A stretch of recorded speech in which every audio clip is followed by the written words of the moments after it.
नमस्कार. नम्मा होमिओपॅथी आरोग्य संजीवनी या कार्यक्रमात मी धनुश्री आपल्या सगळ्यांचं स्वागत करते. बऱ्याचदा एखाद्या आजाराचं निदान होतं आणि त्यानंतर त्यावर उपचार घेतले जातात. मात्र शरीरावर दुष्परिणाम करणारा हा आजार त्याचं समूळ नष्टीकरण करणं सुद्धा तितकंच गरजेचं असतं. या आजाराचं नेमकं मूळ कशात रोवलेलं आहे हे बघणं खूप गरजेचं असतं आणि अशा वेळेला होमिओपॅथी ट्रीटमेंट आपल्याला यामध्ये मदत करते. आपण सगळेच जाणतो की होमिओपॅथी ट्रीटमेंटमध्ये एखादा आजार समूळ नष्ट करण्यावर जास्त भर दिला जातो आणि त्यामुळे फक्त तोच आजार नाही तर शरीरामध्ये इतर उद्भवणारे अनेक त्रास इतर अनेक व्याधी या सुद्धा समूळ नष्ट होत असतात. म्हणूनच नम्मा होमिओपॅथीमध्ये कशा प्रकारचे उपचार केले जातात आणि त्यामुळे रुग्णांना कसा दिलासा मिळतो याबद्दल आज चर्चा करायची आहे. एका वेगळ्या विषयावर सुद्धा आज तुम्ही माहिती घेणार आहात आणि त्यासाठी माझ्या बरोबर आहेत डॉक्टर रीना. नमस्कार डॉक्टर रीना. नमस्कार. नम्मा होमिओपॅथी आरोग्य संजीवनी या कार्यक्रमात तुमचं स्वागत आहे. सगळ्यात आधी नम्मा होमिओपॅथीची क्लिनिक्स ही आता संपूर्ण महाराष्ट्रभर आहेत, तेव्हा तुम्हाला कोणत्याही प्रकारचा त्रास असेल, व्याधी असतील, अगदी छोटे मोठे म्हणजे बघायला गेलं तर ब्लड प्रेशर, डायबिटीस, कॅन्सर यासारखे मोठे आजार तर आहेतच, पण त्याचबरोबर संधिवात असेल, साधा सर्दी खोकला असेल, गायनॅक प्रॉब्लेम्स असतील, त्वचेचे विकार असतील, अगदी छोट्यात छोटं दुखणं जरी असेल तरी आता नम्मा होमिओपॅथीमध्ये यावर उपचार केले जातात. नम्मा होमिओपॅथीची क्लिनिक संपूर्ण महाराष्ट्रभर म्हणजे मुंबईमध्ये दादर आणि ठाणे, त्याचबरोबर पुणे, नाशिक, सोलापूर, नागपूर, औरंगाबाद, कोल्हापूर आणि कर्नाटकमध्ये आहेत. इथे जाऊन तुम्ही त्वरित डॉक्टरांशी संपर्क साधू शकता आणि तुमच्या आजारावर इथे उपचार मिळवू शकता. आता मूळ विषय हा आहे आजचा की तो संधिवात, आर्थरायटिस. बऱ्याचदा डे टू डे रुटीनमध्ये आता जर सर्दी खोकल्यासारखा त्रास असेल तर आपल्याला कधीतरीच हा त्रास संभवतो किंवा कधी कधी वातावरणातल्या बदलांमुळे सर्दी खोकला होऊ शकतो. मात्र आर्थरायटिस झालेल्या व्यक्तीला डे टू डे रुटीनमध्ये सुद्धा अनेक प्रॉब्लेम्सना, अनेक चॅलेंजेसना फेस करावं लागतं. अशा वेळेला आर्थरायटिस म्हणजे नेमकं काय असतं, त्याची सुरुवात कशी असते आणि त्या व्यक्तीला आर्थरायटिस झालेला आहे याचं सगळ्यात पहिलं लक्षण काय आहे? बरोबर. कसं असतं माहितीये का, आता नॉर्मल व्यक्तीने म्हणजे आपणही खूप जास्त एक्झर्सन केलंय, खूप जास्त आपल्याला शारीरिक तणाव पुरतोय, कामं करतोय, असं जर खूप दिवसांपर्यंत झालं तर नॉर्मल व्यक्तीला पण बॉडी पेन होऊ शकतं, सांधेदुखीचा त्रास होऊ शकतो. तुम्ही अगदी 10-10 तास कम्प्युटरवरती बसताय तर आपल्याला मानदुखी, पाठदुखी पण होऊ शकते. बरोबर. म्हणजे ह्याला आपण काय म्हणू शकतो की एक इनडिस्पोजिशन आहे किंवा हे तुमच्या लाईफस्टाईलमुळे झालेले आजार आहेत. यासाठी तुम्ही थोडंफार औषधी घेतलं आणि प्रॉपर रेस्ट केली, प्रॉपर डाएट मॅनेज केलं तर तुमच्या त्या तक्रारी कमी होऊन जातात, है ना. म्हणजे काही दिवसात आपल्याला आराम पडून जातो थोडंफार दुखणं असेल तर. पण जर हेच दुखणं तुमचं कायम स्वरूपात राहतंय, आपण काय म्हणतोय ना की कुठला पण आजार आपण क्रॉनिक किंवा दीर्घकालीन मध्ये केव्हा टाकतो, जेव्हा तो तुम्हाला 3 ते 6 महिन्यापर्यंत तो टिकून राहतोय. म्हणजे त्या व्याधी किंवा ते जे दुखणं आहे तुम्हाला हे सलग 3 महिने ते 6 महिन्यापर्यंत तुम्हाला चालूच आहे. माझे गुडघे दुखणं चालू झाले, हे अगदी खूप दिवस झाले चालूच आहे. थोडं पण आपण चालतोय, बसतोय, उठतोय, काम करतोय तरी पण आपल्याला तो त्रास चालूच आहे. दुखण्यासाठी आपण पेन किलरची एखादी गोळी लगेच घेऊन टाकतो. आता आपल्याला सवय असते, थोडं पण दुखलं की आपण एक गोळी घेऊन टाकतो, है ना. तर ह्या गोळ्या घेऊन सुद्धा तुम्हाला जर तो त्रास वारंवार येतोय, म्हणजे आपल्याला कळायला लागले की हा माझ्या आता जीवनातला किंवा रोजच्या दिवसातला हा एक पार्ट झालाय, दुखणं म्हणजे जीवनातला एक पार्ट झालाय. सो त्यावेळेस आपण म्हणू शकतो की पेशंटला संधिवाताची सुरुवात झालेली आहे म्हणून. ओके. तर आता जसं की संधिवाताबद्दल बोलायचं झालं, आर्थरायटिस म्हणजे नेमकं काय, हे जनरलाइज टर्म आहे. सगळ्या सांध्यांच्या रिलेटेड ही एक टर्म आहे ज्याच्यामध्ये काय सांगितलं जातं की ती हाडांवरती आलेली सूज, ऑर्थो आणि आयटिस, इन्फ्लमेशन म्हणजे हाडांवरती आलेली सूज. तर याला डिव्हाइड केलेलं असतं. आता रेग्युलर बेसिसवरती आम्हाला जसं की मॅक्झिमम पेशंट बघायला मिळतात ऑस्टिओ आर्थरायटिसचे. ऑस्टिओ आर्थरायटिस म्हणजे काय, संधिवात. ऑस्टिओ आर्थरायटिसचा जो आजार असतो हा तुम्हाला वयानुसार येताना आढळतो. जसं की वयाच्या 40 किंवा 50 किंवा 60च्या दरम्यान तुम्हाला गुडघेदुखीचा त्रास होतो. या आजारामध्ये तुम्हाला युजली मोठे सांधे म्हणजे तुमचे गुडघे म्हणा, तुमचे हिप जॉईंट म्हणा, तुमचे खांदे म्हणा, ह्या सगळ्या जॉईंट्समध्ये तुम्हाला वेदना चालू होतात. सगळ्यात महत्वाचं कारण या आजाराचं तुमचं वाढतं वय, कॅल्शियम आणि व्हिटॅमिन डी ची झालेली कमतरता, हॉर्मोनल इम्बॅलन्स, तुमचं वाढलेलं वजन, तुमची बदललेली जीवनशैली किंवा मग मेकॅनिकल स्ट्रेस, जसं शारीरिक तणाव खूप जास्त पुरतोय, कामं खूप जास्त करावी लागतात. एनी ट्रोमॅटिक हिस्ट्री, जसं की आपल्याला कधीतरी ऍक्सिडेंटल इंजुरी होऊन जाते, आपण पडतो, आपल्याला लागतं, फ्रॅक्चर वगैरे होऊन जातं, त्यानंतर सुद्धा तुम्हाला गुडघेदुखीचा त्रास सुरू होतो. या त्रासांव्यतिरिक्त मानसिक ताणतणाव हे सुद्धा एक महत्वाचं कारण या आजारामागे ठरू शकतं. बाकीची सगळी कारणं आपल्याला दिसणारी आहे, पण मानसिक ताणतणाव हे फक्त आणि फक्त त्या पेशंटला माहिती असतं, बरोबर. तर आपलं मेडिकेशन जे असतं हे शारीरिक आणि मानसिक दोन्ही गोष्टींना कन्सिडर करून दिलं जातं, म्हणून आपण संधिवातावरती पण खूप चांगल्या पद्धतीने कार्य करू शकतो. हे झालं संधिवाताबद्दल. दुसरा आपल्याला कॉमन आजाराबद्दल बोलायचं झालं तर रुमॅटॉइड आर्थरायटिस, ज्याला आपण आमवात असं सुद्धा म्हणतो. आमवात किंवा रुमॅटॉइड आर्थरायटिस हा जो आजार आहे हा एक ऑटो इम्युन डिसीज आहे. जसं की आपण बोललो की सगळ्यात पहिले तुम्हाला पेशंटला बरं करायचं असेल तर तुमची रोगप्रतिकार शक्ती किंवा इम्युनिटी वाढवणं खूप आवश्यक आहे, राईट. सो बेसिकली इम्युनिटी रिलेटेडच हा आजार असतो तुमचा. तुमची इम्युनिटी डिस्टर्ब झाल्यामुळे काय होतं ना की शरीरातल्या ज्या चांगल्या पेशी आहेत, चांगल्या सेल्स आहेत, त्याच्यावरती एका प्रकारे अटॅक व्हायला सुरू होतो आणि त्याच्यामुळे तुमच्या हाडांवरती सूज यायला सुरू होते. सो बेसिकली या आजारामध्ये आपल्याला हाताची बोटं आणि पायाची बोटं, म्हणजे तुमची जी छोटी सांधे आहेत, हाताची बोटं, पायाची बोटं, तुमचा अँकल जॉईंट म्हणजे पायाचा घोटा म्हणा, किंवा हे जे मनगट असतं आपलं रिस्ट जॉईंट आहे, इथे वेदना चालू होतात. बऱ्याचशा पेशंटला स्त्रिया जेव्हा आमच्याकडे येतात तेव्हा कंप्लेंट करतात की त्यांना कणिक मळताना त्रास होतोय, की कपडे पिळताना त्रास होतोय, थोडं पण झाडून काढायला लागले तरी त्रास होतोय, किंवा केस विंचरतायत तरी सुद्धा त्रास होतोय. छोट्या छोट्या स्मॉल ऍक्टिव्हिटीज ज्या आपण आपल्या हातांनी करतोय त्यावेळेस त्यांना वेदना चालू होत आहेत. या आजाराचं वयाशी कुठलंही एक रिलेशन नाहीये. म्हणजे हा जो आजार आहे अगदी तुम्हाला 2 वर्षांच्या लहान मुलांपासून तर अगदी वयोवृद्धांपर्यंत सुद्धा आढळू शकतो. बेसिकली या आजाराचं कारण जर आपण बघितलं तर एकमेव कारण म्हणजे तुमचं हे अनुवांशिकरित्या येऊ शकतं. दुसरं कारण म्हणजे मानसिक ताणतणाव. हे दोनच कारणं आपल्याला या आजाराच्या मागे आढळतात. या व्यतिरिक्त पण आपण जर बोललो तर बरेचसे प्रकार आहे, जसं की गावठी आर्थरायटिस, ज्यामध्ये युरिक ऍसिडचं प्रमाण वाढतंय. युरिक ऍसिड जेव्हा 7 ते 7.5च्या वरती जेव्हा जातं तेव्हा तुमच्या पायाची बोटं आणि हाताची बोटं याच्यामध्ये पण दुखणं येऊ शकतं. या आजाराच्या मागचं कारण जर बघायचं झालं तर तुमचा हाय प्रोटीन इंटेक, खूप जास्त प्रोटीन इंटेक करताय, मद्यपान करताय, धूम्रपान करताय, किंवा मग आपण म्हणू लॅक ऑफ एक्झरसाइज आहे, अनुवांशिकरित्या वगैरे आलेलं आहे, अशा बऱ्याचशा गोष्टींमुळे सुद्धा तुमचं युरिक ऍसिडचं प्रमाण वाढलेलं आपल्याला आढळतं. या व्यतिरिक्त अँकिलोजिंग स्पॉन्डिलायटिस आहे, लंबर स्पॉन्डिलायसिस आहे, सर्व्हायकल स्पॉन्डिलोसिस आहे, असे बरेचसे आजार म्हणजे तुमच्या कुठल्या हाडांवरती सूज आहे, ती केव्हा आली यानुसार त्यांचं विभाजना केलेली गेलेली आहे. Okay, so that is arthritis. आणि या अशा वेगवेगळ्या प्रकारांमध्ये उपचार सुद्धा वेगवेगळ्या प्रकारे केले जातात.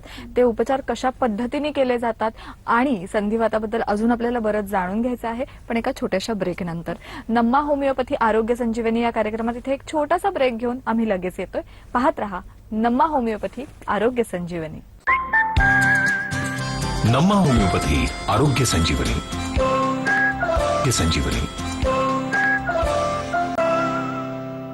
ब्रेक नंतर नम्मा होमिओपॅथी आरोग्य संजीवनी या कार्यक्रमात आपल्या सगळ्यांचं पुन्हा एकदा स्वागत. पुन्हा एकदा आपण मुख्य विषयाकडे वळतोय आणि आजचा विषय आहे आर्थरायटिस. आता डॉक्टर रीना यांनी आर्थरायटिसचे वेगवेगळे प्रकार आपल्याला समजावून सांगितलेले आहेत.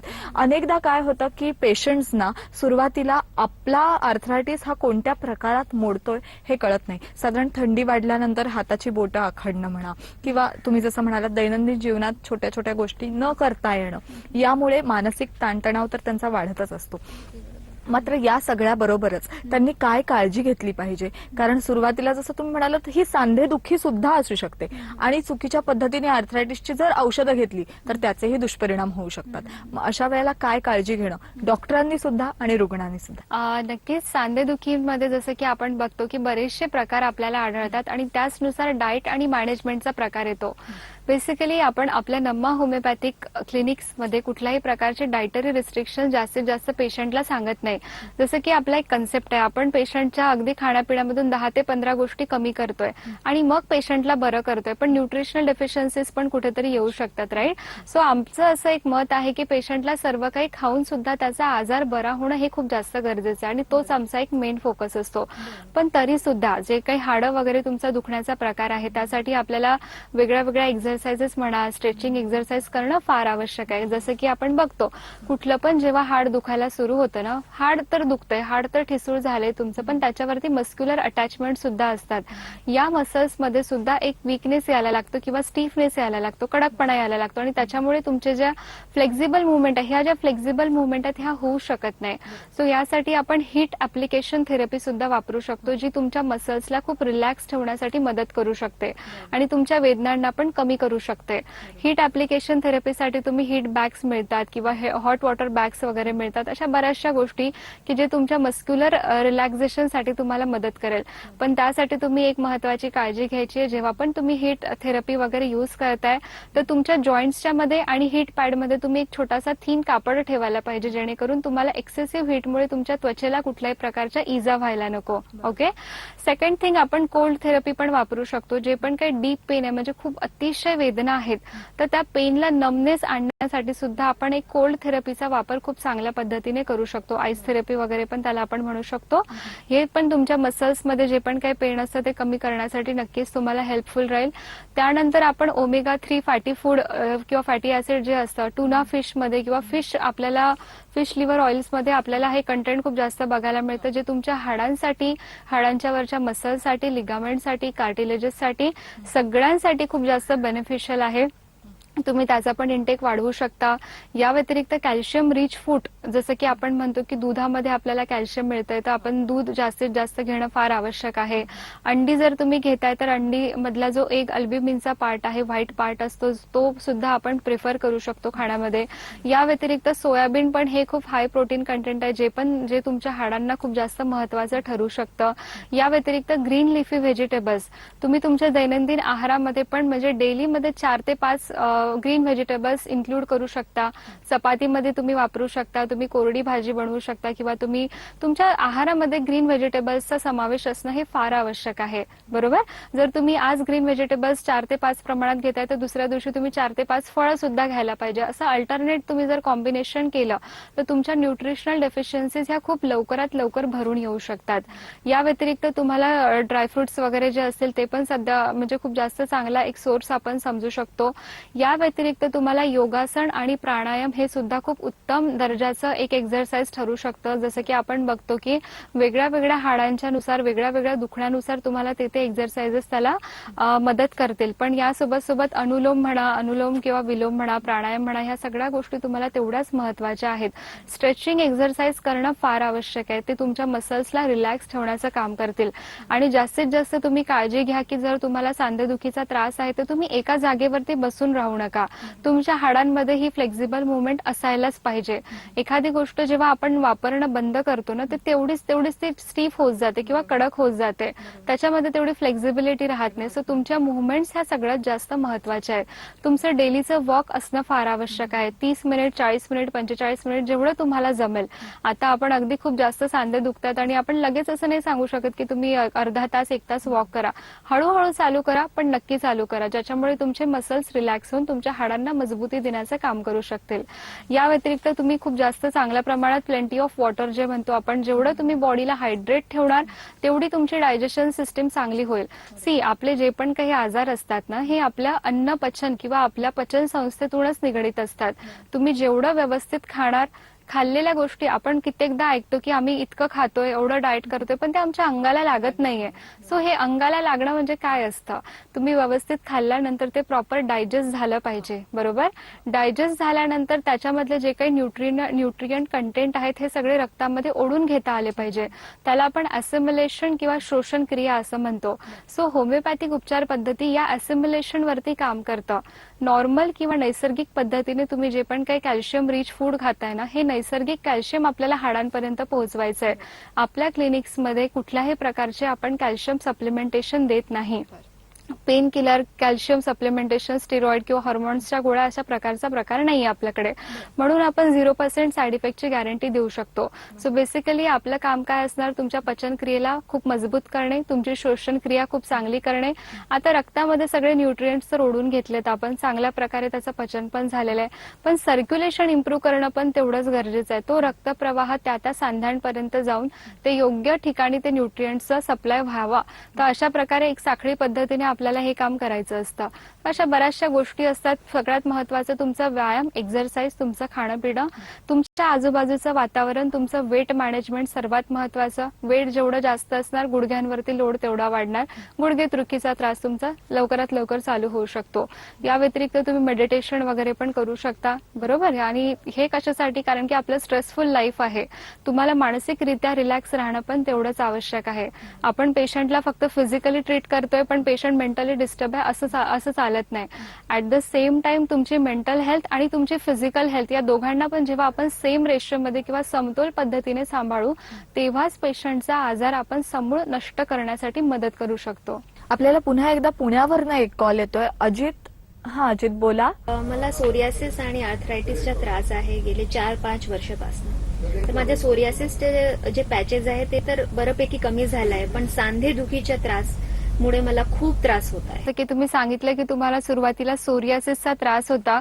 सोरियासिसचे पॅचेस तर तुमचे कमी झालेत, पण आता तुम्हाला सांधेदुखीचा त्रास चालू झालाय.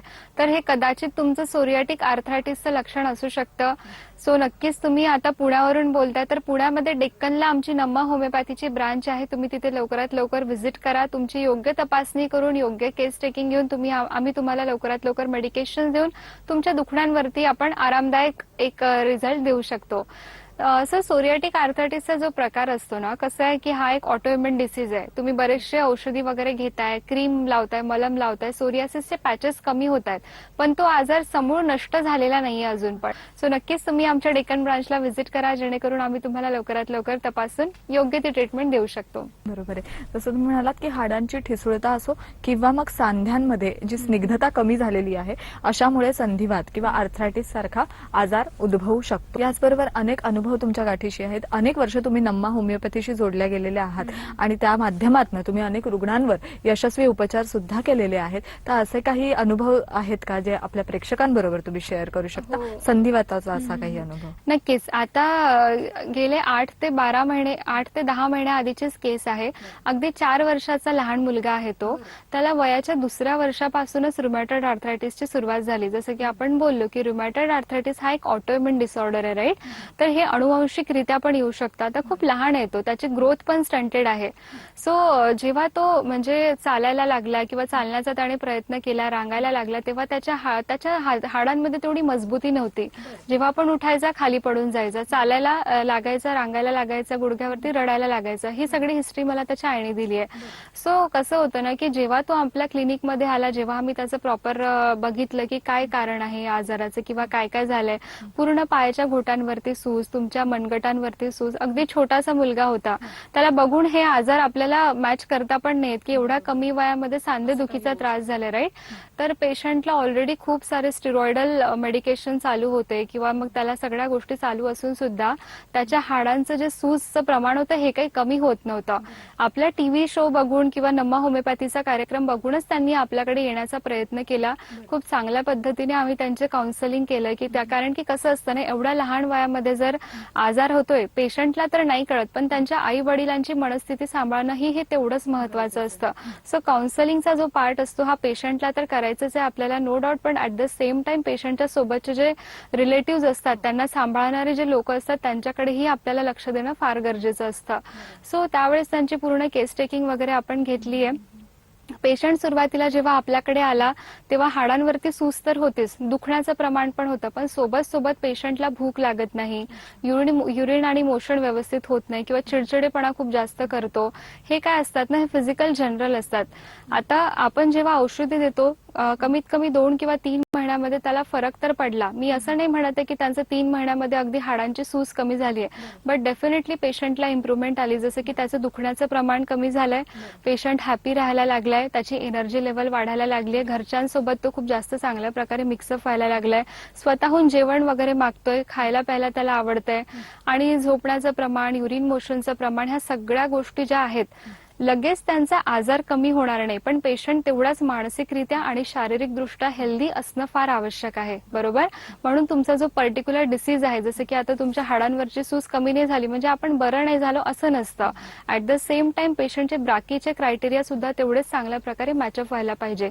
अगदी 6 ते 7 महिन्यामध्ये पेशंटच्या हाडांवरची सूज पण कमी व्हायला लागली आहे आणि आपण प्रयत्न करतो की त्याचे जे बाकीचे मेडिकेशन चालू आहेत, लाईक स्टिरॉइडल ऍप्लिकेशन्स किंवा what ever that medicine that time, तर त्यांचं प्रमाण सुद्धा आपण हळूहळू कमी करण्याचा प्रयत्न करतोय. ऑनगोईंग केस आहे ती, अजूनही आपल्या क्लिनिकमध्ये आहे सध्या. येस डॉक्टर रीना, तुम्ही या कार्यक्रमात सहभागी झालात, उत्तम मार्गदर्शन आपल्या सगळ्या प्रेक्षकांना केलं, त्याबद्दल तुमचे खूप आभार. धन्यवाद. नम्मा होमिओपॅथी आरोग्य संजीवनी या कार्यक्रमात इथेच थांबूया. धन्यवाद. नम्मा होमिओपॅथी आरोग्य संजीवनी.